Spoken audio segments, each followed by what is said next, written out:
Mtazamaji, jioni njema popote ulipo, karibu kwenye taarifa za KTN leo katika siku ambayo kesi ya ICC tayari ilikuwa imeanza, lakini inaanza rasmi hapo kesho, lakini bila ya naibu wa rais William Ruto. Kisa na sababu, Rais Uhuru Kenyatta yuko nchini Angola kwa ziara. Mtazamaji, karibu kwa taarifa kamili. Na mtazamaji, hii leo pia viongozi wawili wakuu wa chama cha ODM wamejiondoa rasmi katika kinyang'anyiro cha kuwania viti vya chama hicho ambavyo uchaguzi huu unatarajiwa kufanyika mwezi ujao. Tuanze na vidokezo.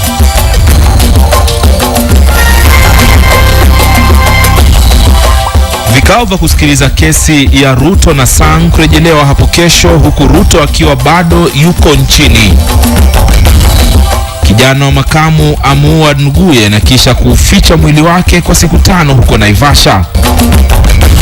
Uzee usiwe kikwazo cha kupata elimu. Mzee wa miaka 60 arudi shuleni ili naye aweze kumudu mambo ya kidijitali.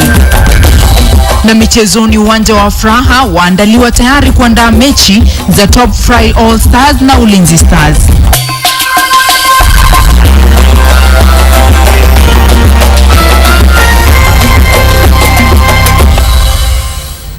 Naam, karibu kwa taarifa kamili. Mtazamaji, ile ombi la naibu wa rais William Ruto la kutaka kuruhusiwa kutohudhuria vikao vya kusikiliza kesi dhidi yake na badala yake kuwakilishwa na mawakili wake, leo basi liliweza kujadiliwa mbele ya majaji wa Trial Chamber 5A. Maafikiano ya awali ya mataifa wanachama wa mkataba wa Roma kwamba rais na naibu wa rais walio mamlakani waruhusiwe kutohudhuria vikao yalipewa uzito mkubwa katika kikao hiki, huku wakili kutoka afisi ya Bensouda akishikilia kuwa sheria chini ya mkataba wa Roma bado haijafanywa marekebisho, na hivyo Ruto anapaswa kuhudhuria vikao vyote. Wakili huyo pia amesisitiza kwamba sheria ni msumeno usiobagua yeyote. Ruto bado yuko nchini akisimamia shughuli za taifa, wakati huu ambapo rais yuko ziarani nchini Angola na huenda asihudhurie kikao cha kesho. Mohamed Mahmoud na mingi zaidi.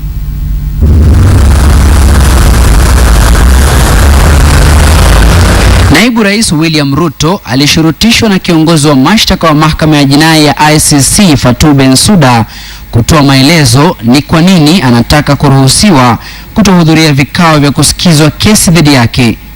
Na niposa kwenye kikao cha leo kupitia wakili wake Karim Khan, Ruto alieleza mahakama hiyo sababu zake, mojawapo ikiwa majukumu walionayo serikalini. Hadi kufikia sasa haijabainika iwapo naibu rais atahudhuria vikao vinavyotarajiwa kuanza hapo kesho, hasa ikizingatiwa kuwa Rais Uhuru Kenyatta yuko ziarani nchini Angola.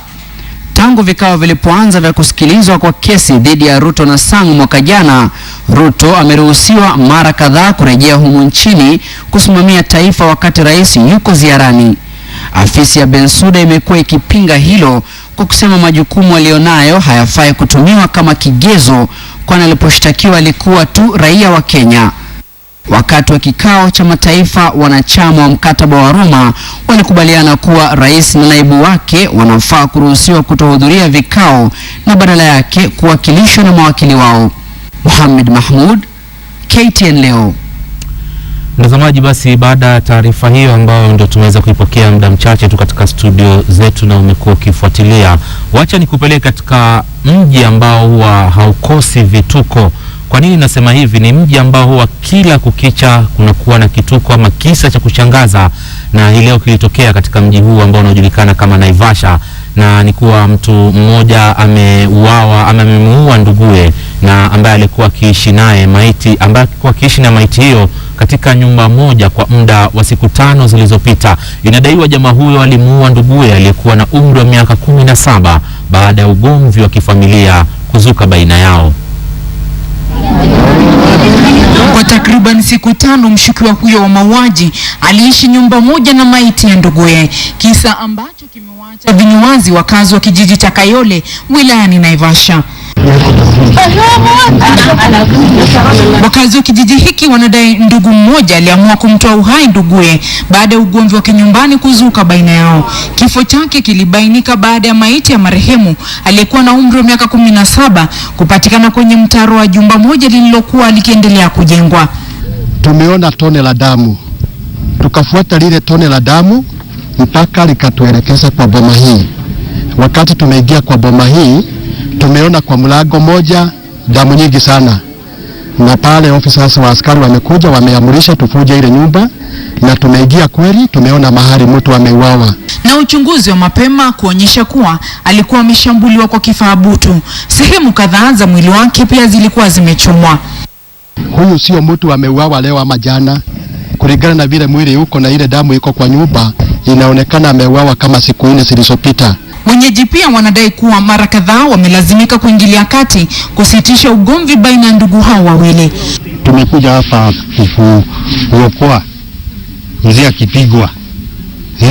Hii mambo unaona inaenda chini hivi inaisha. Viongozi kutoka eneo hilo wamewaomba wenyeji kuanza kutekeleza mfumo wa nyumba 10 na kujuana ili kusitisha visa kama hivi. Tulipowasiliana naye kwa njia ya simu, OCPD wa Naivasha Charles Kortok alithibitisha kisa hicho na kusema kwamba wameanzisha uchunguzi japo hakuna yeyote aliyekamatwa kuhusiana na mauaji hayo. Kwingineko, mzee wa miaka 60 amejiunga na darasa la kwanza la shule moja ya msingi huko Uasin Gishu. John Kipkemboi alisema kuwa alichukua uamuzi huu akikusudia kujiunga na mfumo wa dijitali pamoja na kutarajia kupokea vipakatalishi vilivyotakiwa kupewa wanafunzi wa darasa la kwanza na serikali ya Rais Uhuru Kenyatta. John Kipkemboi, ingawa ana umri wa miaka 60, anaweza kufanya shughuli za masomo sawia na mwanafunzi yeyote yule wa darasa la kwanza. Wengi wa wanafunzi katika shule hii ya msingi ya Lemolok wilayani Wareng katika kaunti ya Uasin Gishu wana umri sawa wajukuu wake, lakini wamegeuka na kuwa wanafunzi wenza. Kipkemboi ni mmoja kati ya Wakenya wengi waliojiunga na shule za msingi angalau kupata elimu pamoja na kutaka kwenda sambamba na mambo ya ulimwengu wa dijitali pamoja na kutaka kujua kuhesabu. Niliona ya kwamba sababu mambo ya digital imeingia, nitaingia nipate mambo ya laptop na nisome kwa njia ya kuelewa English na kuelewa lugha yote ya Kiswahili bila kukawia. Pia anatarajia kupata vipakatalishi vilivyotakiwa kupewa wanafunzi wa darasa la kwanza na serikali ya Rais Uhuru Kenyatta. Nilijitahidi niingie nipate mambo ya laptop na hao watoto wadogo sababu ya kutafuta hekima. Waandike 1 mpaka 10. John ni mkulima na ana ekari 5 ya ardhi na ulazimika kuwa kama ng'ombe wake asubuhi na mapema kabla ya kuingia darasani saa 1 asubuhi kama mwanafunzi yeyote yule. Wako pamoja na wanafunzi na anakooperate, na especially wakikuja break yeye ni friendly na wanafunzi. Unaona anaeleza mkasane hii dunia ambayo tuko ni dunia ambayo inahitaji bidii sana. Mzee amesema anataka kwa digital. That is the aim. Zipora Karani, KTN leo, Nairobi. Basi tunamtakia heri. Mamia ya abiria wanaotegemea usafiri wa gari moshi kutoka Mombasa hadi jijini Nairobi jana walikwama na kukosa usafiri huo baada ya gari moshi lenye mabogi ya mizigo kukosa mwelekeo na kupata ajali. Ajali hiyo ilitokea umbali wa kilomita 100 kutoka kituo kikuu cha reli kaunti ya Mombasa na kupelekea usafiri wa usiku wa jana kusimama. Hata hivyo, abiria waliokwama sehemu ya tukio hilo huko Taru walisafirishwa kupitia usafiri wa barabarani asubuhi ya leo hadi mjini Mombasa.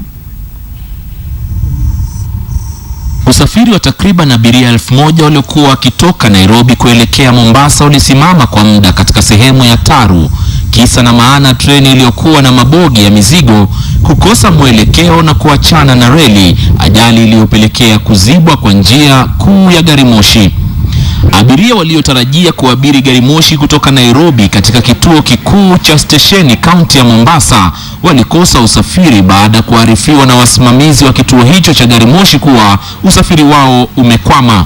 I'm used to complicated transport situations after several months in Africa. So this is nothing new.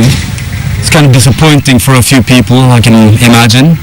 Me, myself, and my girlfriend are just going to find a cheap hotel in town and take the bus tomorrow morning instead.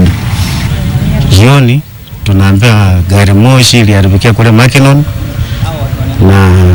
Sasa kuna pasi zitakuja, siwachukue hapa, siwapeleke kule, simesimama kule, alafu mwende kufika mahali walituahidi pia escort ya polisi. Licha ya kuwasili kituoni mapema, abiria hao walionekana wakisubiri usafiri ambao haukuwepo, huku shirika la reli likijaribu kuvunja kanuni za usafiri wa usiku kwa kuwatayarishia usafiri hadi Taru, lakini hatua hiyo haikuwezekana. Kitu saa 2 ndio wameleta hizo basi, tukapanda. Kupanda by saa 3 tukaambiwa tushuke na hao madereva, wakatoa vitu zetu, wakatuambia hawezi safiri manake hii basi haina escort na wajaripo pesa zao na hao watu wenye reli. Sasa ikabidi tushuke. Hata hivyo, usimamizi wa shirika la reli uliwarejeshea pesa walizolipia nauli ya abiria hao, huku taarifa ikiarifu kuwa wameweza kutuma maafisa wake kurejesha hali ya kawaida katika kuendeleza operesheni zao, na sasa usafiri huo unatarajiwa kurudi jioni ya leo. Bado kwenye masala ya reli, mtazamaji, mbunge wa Nandi Hills Alfred Ketera, ambaye amekuwa mstari wa mbele katika kukosoa ule mradi wa ujenzi wa reli kutoka eneo la Mombasa na kuunganisha miji mingine hadi Kampala, Uganda, alifika mbele ya kamati ya bunge inayohusiana na uwekezaji wa umma na kueleza kamati hiyo kuwa taratibu za kutoa zabuni zilikiukwa pamoja na bajeti kuongezwa kupita kiasi, na kutaja hali hii kama mzigo mkuu kwa raia wa kawaida. Keter pia alilaumu serikali kwa kukosa kufanya utafiti wa kina kuhusiana na gharama za ujenzi wa reli hiyo. You cannot have the same contractor giving you the story of a feasibility study, the design, costing, bill of quantities, then you are giving the same contractor the contract. It does not happen anywhere in the world. Kenya should have done a study to come up with the costing. Kenya should have done a study with an independent body. I cannot be a surveyor of some land I'm purchasing or I'm selling. We need an independent body to come up with the size of the land, not the same surveyor coming up with the costing. So I'm not asking too much. Let us follow due diligence to arrive at a good report. Let us have a study. Then we subject the contract to the rule of law. Kwa taarifa hiyo, mtazamaji, tunachukua mapumziko mafupi, lakini usiende mbali. Tutarudi baadaye na taarifa zaidi, bila kusahau taarifa ya michezo, ambapo hii leo klabu 2 muhimu katika eneo la Bonde la Ufa sasa ndio zitawakilisha sehemu hiyo. Usiende mbali, pate kamusi.